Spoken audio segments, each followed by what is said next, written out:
नमस्कार। प्रादेशिक समाचार के साथ मैं पूनम केरकेट्टा।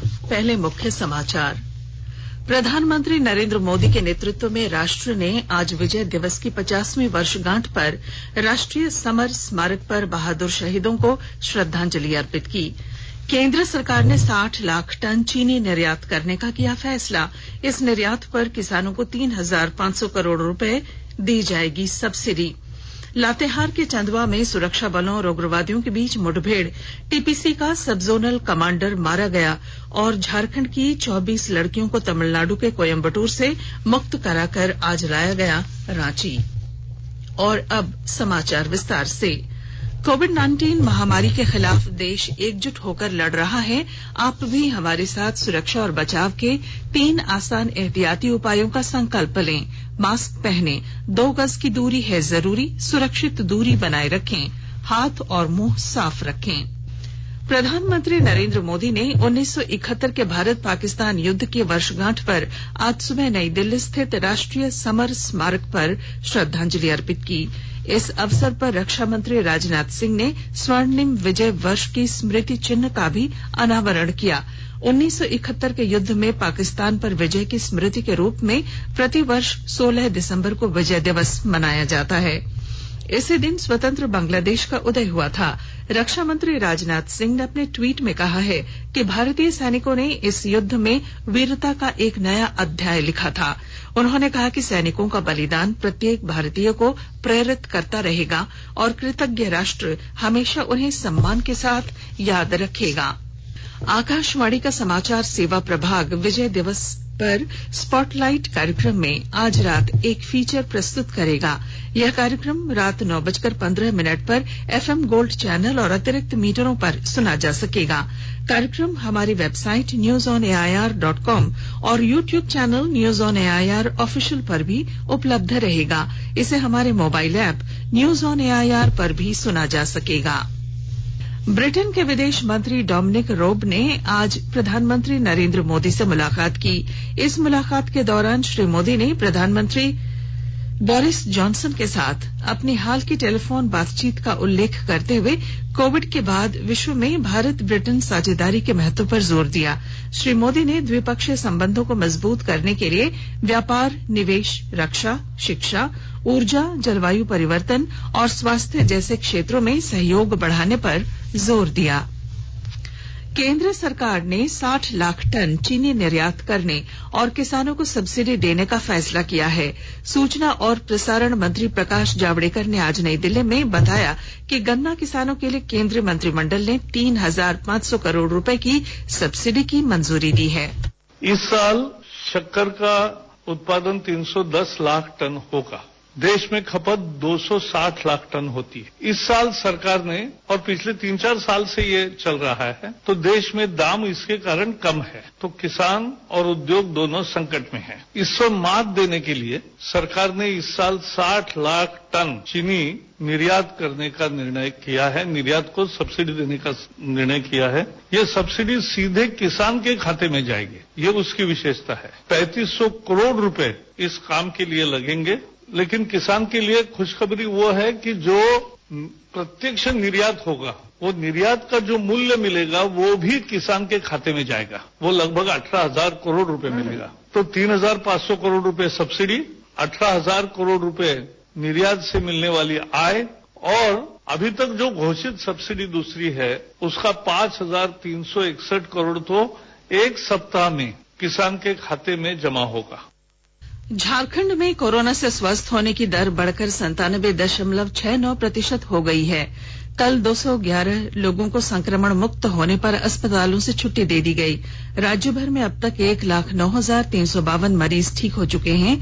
स्वास्थ्य विभाग के अनुसार राज्य में कुल कोविड-19 का मामला अब 1,11,931 हो गया है। इनमें 1,578 सक्रिय मामले हैं। राज्य में कल कोरोना के 209 नए मरीज मिले, जबकि एक मरीज की मौत होने के साथ ही कुल मृतकों की संख्या 1,001 हो गई है। केंद्र सरकार ने कहा है कि कोरोना वायरस टीकों की किसी भी प्रतिकूल प्रतिक्रिया से निपटने के लिए आवश्यक दिशा निर्देश जारी किए गए हैं। स्वास्थ्य मंत्रालय ने कहा है कि टीकाकरण के बाद कुछ प्रतिकूल प्रतिक्रियाओं की संभावना से इनकार नहीं किया जा सकता। इन दिशा निर्देशों के अनुसार प्रत्येक टीकाकरण सत्र में सीमित संख्या में टीकाकरण किए जाएंगे। टीकाकरण के बाद लोगों की 30 मिनट तक निगरानी अनिवार्य होगी। स्वास्थ्य मंत्रालय ने राज्यों और केंद्र शासित प्रदेशों को हर संभावना से निपटने के लिए तैयार रहने को कहा है और उनसे प्रत्येक ब्लॉक में इस समस्या से निपटने के लिए कम से कम एक केंद्र स्थापित करने को कहा। कोविड का टीका सबसे पहले स्वास्थ्य कर्मियों और 50 वर्ष तक के अधिक आयु के व्यक्तियों को दिया जाएगा। इसके बाद 50 वर्ष से कम आयु वाले व्यक्तियों का टीकाकरण किया जाएगा। देश में पिछले 24 घंटों में कोविड से ठीक होने की दर 95.21% हो गई है। कल 33,000 से अधिक संक्रमित व्यक्ति ठीक हुए। इन्हें मिलाकर अब तक 94,56,000 से अधिक व्यक्ति इस संक्रमण से स्वस्थ हो चुके हैं। पिछले 24 घंटों के दौरान संक्रमण के 26,382 नए मामलों का पता चला। स्वास्थ्य मंत्रालय ने कहा है कि कल 387 मौतों के साथ संक्रमण से मरने वालों की संख्या 1,44,000 से अधिक हो गई है। देश में इस समय सक्रिय मामलों की संख्या 3,32,000 से अधिक है। प्रदेश कांग्रेस कमेटी के अध्यक्ष और राज्य के मंत्री डॉक्टर रामेश्वर उरांव ने रांची स्थित अपने आवास पर पत्रकारों से बातचीत करते हुए कहा कि मूल्य वृद्धि रोकना केंद्र सरकार की जिम्मेदारी है, लेकिन इस दिशा में कोई काम नहीं किया जा रहा है। पेट्रोल डीजल की कीमतें भी बराबर हो गई हैं। श्री उरांव ने कहा कि पिछले 20 दिनों के अंदर केंद्र सरकार ने गैस सिलेंडर की कीमतों में 100 रुपए की वृद्धि की है। कृषि विज्ञान केंद्र रामगढ़ द्वारा डीबीटी बायोटेक किसान परियोजना के अंतर्गत मांडू प्रखंड के टखा और जामुनदाहा गांव में आज प्रक्षेत्र दिवस का आयोजन किया। इस आयोजन में किसानों के बीच भारतीय कृषि अनुसंधान परिषद पटना से आए कृषि वैज्ञानिक doctor Pawanjeet, doctor N Raju Singh और डॉक्टर प्रेम कुमार सुंदरम ने पूर्वी पहाड़ी और पठारी कृषि जलवायु क्षेत्र में फसलों को पर्याप्त पानी की आपूर्ति के लिए वर्षा जल प्रबंधन तकनीक के बारे में विस्तृत जानकारी दी। आकाशवाणी के ताजा तरीन समाचारों के लिए आप हमारी वेबसाइट newsonair.com पर लॉग ऑन कर सकते हैं।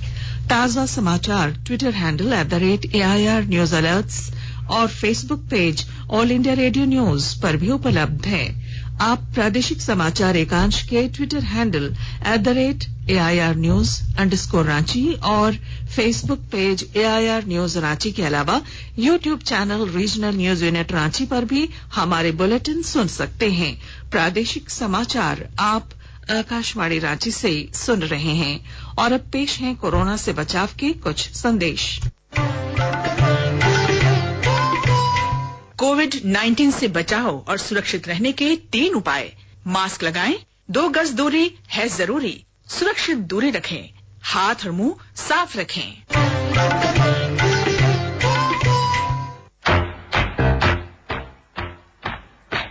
चलो मिलकर एक शुरुआत करें, चलो एक फैसला आज करें, मास्क नहीं तो टोकेंगे, कोरोना को रोकेंगे, चलो एक वादा करते हैं, चलो कुछ वादा करते हैं, मास्क नहीं तो टोकेंगे, कोरोना को रोकेंगे।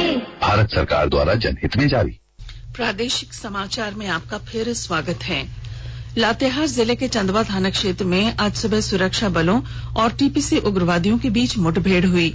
इस मुठभेड़ में एक उग्रवादी मारा गया, जिसकी शिनाख्त सब जोनल कमांडर दीपक यादव के रूप में की गई।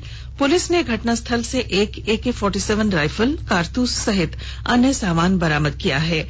डीआईजी राजकुमार लकड़ा ने बताया कि पुलिस को सूचना मिली थी कि गांव की पहाड़ी में उग्रवादी जुटे हुए हैं। इसके बाद पुलिस जांच अभियान चला रही थी, तभी उग्रवादियों ने फायरिंग शुरू कर दी। जवाबी कार्रवाई में सुरक्षा बलों ने एक उग्रवादी को मार गिराया, जबकि अन्य उग्रवादी भाग निकले। तमिलनाडु के कोयम्बटूर में दलालों के चंगुल में फंसी झारखंड की 24 लड़कियों को मुक्त करा लिया गया है। सभी लड़कियों को आज सुबह हवाई जहाज से रांची लाया गया।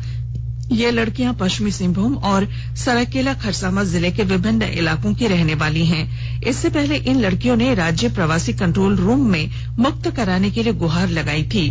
लड़कियों ने बताया था कि उन्हें अच्छे पैसे का लालच देकर कोयम्बटूर ले जाया गया था, लेकिन वहां उन्हें प्रताड़ित किया जा रहा था। लड़कियों की शिकायत के बाद राज्य सरकार ने इनकी वापसी के लिए पहल की। हजारीबाग जिले के इचाक थाना क्षेत्र से पुलिस ने हजारीबाग के पीसीआर वाहन चालक वीरेंद्र मेहता का शव बरामद किया है। वीरेंद्र मेहता चतरा जिले के मयूरहंड थाना क्षेत्र के रहने वाले थे। इस मामले में उनके परिजनों ने हत्या की आशंका व्यक्त की है। मृतक का शव पुलिस वर्दी में बरामद किया गया। इस संबंध में पुलिस उपाधीक्षक अमिता लकड़ा ने बताया कि मामले में कुछ सुराग मिले हैं और जल्द ही पूरे मामले का खुलासा कर लिया जाएगा। चतरा जिले के प्रतापपुर थाना क्षेत्र में पुलिस ने वाहन चेकिंग अभियान चलाकर पिस्टल और चोरी की बाइक के साथ अंतर्राज्यीय गिरोह के एक अपराधी को गिरफ्तार किया है। पूछताछ के बाद चोरी की बाइक खरीदने वालों को भी पुलिस ने गिरफ्तार कर लिया है। चतरा जिले के कुंदा थाना क्षेत्र में पुलिस ने विशेष छापेमारी अभियान चलाकर 10 लोगों को गिरफ्तार किया है। पकड़े गए सभी अभियुक्त अवैध पोस्ता की खेती और अफीम तस्करी मामले में फरार चल रहे थे। जिले के पुलिस अधीक्षक ऋषभ झा को मिली गुप्त सूचना के बाद ये कार्रवाई की गई। गिरफ्तार सभी अभियुक्तों को जेल भेज दिया गया है। पाकुड़ के बंद पड़े पत्थर खदान में आज धूल से लदा डंपर गिर गया। लगभग 70 फीट गहरे खदान में डंपर के गिर जाने की सूचना मिलते ही हिरणपुर थाने की पुलिस पहुंची और बचाव कार्य शुरू कर दिया गया है। चतरा जिले में इन दिनों हाथियों के उत्पात से लोग परेशान हैं। जंगलों से उतरकर हाथियों का झुंड गांवों की ओर चला आ रहा है। जिले के दक्षिण वन प्रमंडल अंतर्गत सिमरिया वन क्षेत्र के कासियातू गांव में कल देर रात जंगली हाथियों के झुंड ने कई घरों में उत्पात मचाया। करीब 1 दर्जन हाथियों के इस झुंड ने 3 मवेशियों को भी मार डाला। हाथियों ने घरों पर धावा बोलकर घर पर रखा धान भी खा डाला। केले के फसल से लेकर आलू और सरसों के पौधों को भी इस झुंड ने भारी नुकसान पहुंचाया है। इधर दूसरी ओर वन विभाग के फॉरेस्टर प्रभात कुमार ने आज पत्रकारों को बताया कि जंगल से हाथियों का झुंड दूसरी ओर भाग निकला है। पीड़ित किसानों द्वारा आवेदन दिया गया है। उन्होंने बताया कि नुकसान की जांच के बाद किसानों को जल्द से जल्द मुआवजा मुहैया कराया जाएगा। संक्षिप्त खबरें। रामगढ़ जिले में प्रधानमंत्री आवास योजना के तहत हो रहे निर्माण कार्य का कार्यपालक पदाधिकारी नगर परिषद सुरेश यादव ने निरीक्षण किया। इस दौरान उन्होंने रामगढ़ क्षेत्र के हुहुआ, गोरैया बस्ती, जारा बस्ती सहित विभिन्न क्षेत्रों का जायजा लिया। साहिबगंज के एक निजी अस्पताल में आज सुबह आग लग गई। अस्पताल भवन की ऊपरी मंजिल पर लगी इस आग पर अस्पताल के कर्मियों ने वहां मौजूद अग्निशमन यंत्रों की मदद से काबू पा लिया। गोड्डा समाहरणालय के मुख्य द्वार के पास आज जिला स्वास्थ्य समिति द्वारा तंबाकू सेवन से होने वाले दुष्परिणाम को लेकर नुक्कड़ नाटक का आयोजन किया गया। इस दौरान लोगों से तंबाकू छोड़ने की अपील की गई।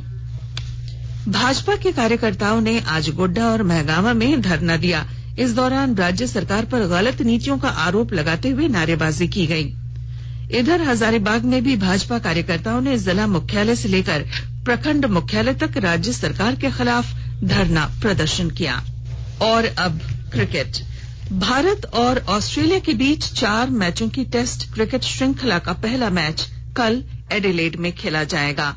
बॉर्डर गावस्कर ट्रॉफी का दिन रात का यह मैच गुलाबी गेंदों से खेला जाएगा। पहले टेस्ट के बाद कप्तान विराट कोहली पारिवारिक कारणों से भारत वापस आ जाएंगे। उनकी अनुपस्थिति में अजिंक्य रहाणे टीम की कमान संभालेंगे।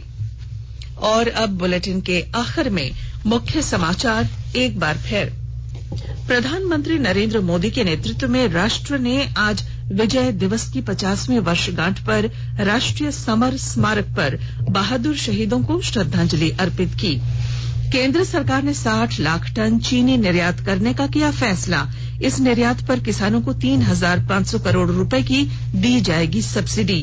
लातेहार के चंदवा में सुरक्षा बलों और उग्रवादियों के बीच मुठभेड़। टीपीसी का सब जोनल कमांडर मारा गया।